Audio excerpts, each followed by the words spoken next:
Hello, welcome to PT10's educational videos. Today we're going to be talking about a speedy recovery during injury.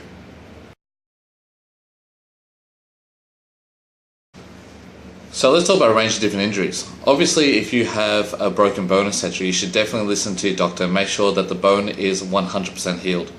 The good thing to remember is that weight training dramatically increases the strength of your bone tissue and bone marrow as well. Drinking milk and increasing a lot of calcium from many sources that were once known to increase the strength of your bones will dramatically decrease the strength of your bones by actually losing calcium. So, for example, drinking milk actually makes your bones weaker. It does not make it stronger. But today in particular, what we're going to be talking about is an injury that I went through personally. The other day I was in a squat and I just went down really low, as you should, with really good posture, and I ended up spraining my lower back. Went down like a ton of bricks. It hurt. I couldn't even get up. I couldn't walk. I ended up having to get an ambulance to come pick me up and take me to the hospital. I was assuming the worst. I was assuming that the injury that I had sustained had either been a broken back or best case scenario, a slipped disc. When I went to the hospital, I was in a wheelchair and I couldn't walk, and what I discovered after being monitored by the doctor was there was just a simple sprain. But having a sprained back isn't that big a case unless you're in my shoes, where you are 4 weeks into a 12-week prep for the biggest bodybuilding competition of your life, the INBA Australian titles. So I have to do whatever I possibly can to speed up my recovery. So when I have a sprained back, here today we're going to be talking about the process that I went through. The first thing I had to do was stimulate as much blood flow as possible. So what I did was I completely rested my back for the first 48 hours. So I stayed in bed and I sacrificed 2 days. Now, when you're at rest, your body has the capability of recovering because it's not under tension. More importantly though, you've got to get the materials in your blood that's capable of recovering and repairing the damage, mostly the blood plasma. So what I have to do is you have to manually stimulate blood to the area. Think about this. If you place an ice cube on your hand and you remove the ice cube, what happens to the color of the area space? It goes red. The reason being is that your body says, well, this has got too much cold. This area is too cold from the ice. I better send blood there to warm it up. And it's your body's response to the ice to create what we call homeostasis, which is balance in the human body. So your body always sends blood to the iced areas, and this is why we ice an injury. We ice an injury to manually stimulate blood to that specific area, tricking it into an active recovery. So not an active recovery, sorry, just basically a recovery. Believe it or not, a lot of people don't know this, but this is what acupuncture is all about. The point of the acupuncture needle is actually quite toxic, and they do that on purpose. They're actually injecting a little bit of poison into you. Your body picks up that poison as a foreign substance that's dangerous for the body, and your body stimulates blood flow to that area in a capability to repair it.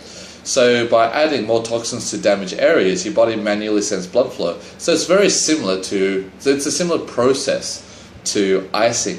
So what you got to do is you've got to ice 15 minutes on, 15 minutes off throughout the day. So for that 48 hours I was down, I did that all day, and then I actually slept with an ice pack on my back.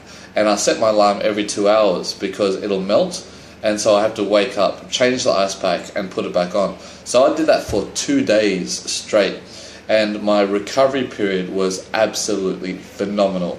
First day when I injured it, I literally could not walk. I could not take a single step. Day 2, I was walking, but I was in a lot of pain. Day 3, it wouldn't hurt at all unless I specifically aggravated it. Day 4, I'm back in the gym. Lifting light, of course, but I'm back in the gym. So day 3 is where I started getting active recovery. This means you've got to increase the movement. So what I had to do was just do a lot of walking. I got back in the gym, I started exercising, but I started using mostly because I hurt my back, I didn't want to put my body in a three-dimensional environment where I'm using my core. I wanted to secure my skeletal muscles so I just don't lose my mass into my prep. So I just made sure that I used a lot of machines. Make sure you drink a lot of water. Make sure you have a lot of good alkaline foods. You want to get rid of all the acidity in your blood. So drink lots of water, lots of grains, lots of vegetables during this time. Get your anti-immune system functioning. So have a lot of vitamin C when you're injured. It plays a massive role. Most importantly, just make sure that you stay confident as well. Don't think to yourself that this is the end when you hurt yourself. You have to stay positive. Your number one focus is now recovery. People always want to train when they continue exercises. You have to get rid of that mentality.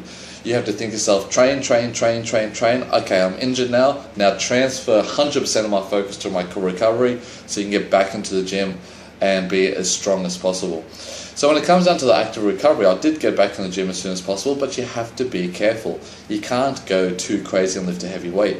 The active recovery, however, stimulated a lot of blood flow into my muscle tissue, and I was capable of now going heavy at a faster speed. It's been now 5 days since I've been back, since I've injured myself doing my squats, and I got back in the gym, just did my first leg routine in 5 days flat. The doctors said I should be able to start exercising within 1 to 2 weeks. I started exercising on my 3rd and 4th day. So if you are capable of doing far much more than what people think. And a lot of the research that I came about when studying how to get my body recovering as fast as possible is in ultra endurance marathon runners. Crazy sport. What they do is actually run 1,000 kilometers straight, and they see who can run it the fastest. Qualifying time for most events is 10 days. In Australia, they run it from Sydney to Melbourne, which is exactly 1,005 kilometers. And the guy that won it recently did it in 8.5 days. So they actually don't sleep. They're actually running on the sleep. They've got a team of 6 people.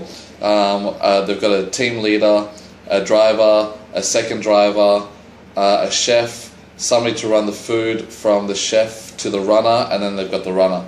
And what happens is, if somebody's running for like 4 or 5 days and they twist their ankle, what are they going to do? Stop? No. So they're actually running on their injury, and the stimulated blood flow to that area actually speeds the recovery. So you must always keep things moving. For example, if you have a rotator cuff injury, it's always good just to get some small movement after the first original days. Like, you give yourself that 48 hours rest, 3 days rest like I did in my bed when I was icing, but then start moving it slowly. Try to stimulate as much blood flow in there as possible, and that will actually speed up your recovery. Don't just leave it. Otherwise, it will remain frozen and it's not going to recover if you're not going to stimulate any blood flow. So there's just a little bit of idea of the details that I went through.